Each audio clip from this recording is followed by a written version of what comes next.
Personne, sinon pas grand monde parmi celles et ceux que la chose politique intéresse au Gabon, n'ignore l'affection et l'admiration que le président général voue au feu président Omar Bongo, sous les ordres duquel il a par ailleurs servi.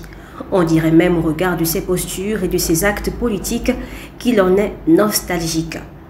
Outre le fait de fonder sa gouvernance sur la volonté du contentement, comme le faisait son ancien patron, on constate également de façon de plus en plus claire le retour aux affaires publiques des grands Omariens que son propre fils Ali Bongo Ondimba, alors président, avait presque tous éconduits. Ils ne sont que trop bien connus, tellement le Gabon est une maison de verre et qu'on nous rétorque que seuls les imbéciles ne changent pas pour nous donner à comprendre qu'ils peuvent avoir à renoncer à leur magouille. Il restera néanmoins à faire observer que les mêmes causes produisent les mêmes effets. Dans les faits, pas grand-chose n'a réellement changé. L'eau et l'électricité en régularité pour la majorité des Gabonais sont toujours attendues, y compris dans le Grand Libreville.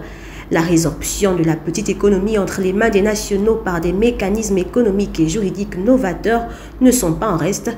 Tout pour l'heure, en tout cas, ne laisse entrevoir une réelle volonté de changement paradigmatique. Un peu partout sur le front social, les choses ne sont obtenues qu'au terme du remous. On peine en vérité à lire un schéma de gouvernance cohérent. Dans les pratiques, le népotisme, le copinage semblent être la loi directrice. On aurait dit que les militaires au pouvoir manquent de courage pour appeler les uns et les autres à un minimum d'ordre. Des concours bidouillés, les étudiants privés de leur bourse, les Gabonais toujours expropriés de leurs terres, toutes ces injustices attendent d'être réparées. Même si on peut reconnaître qu'il y a bien des pourfendeurs de la transition, nombreux tapis dans l'ombre du pouvoir, reste à dire aussi que le CETERI doit se montrer à la hauteur du défi historique. Il ne doit pas se contenter de reconstituer le Gabon d'avant, celui des Omariens qui n'ont pour bilan que d'être parvenus à plomber le développement de ce pays. Ils ont un devoir de susciter la construction du Gabon qui vient. C'est pourquoi il serait honorable de renouveler les élites gouvernantes et ce, sur tous les plans.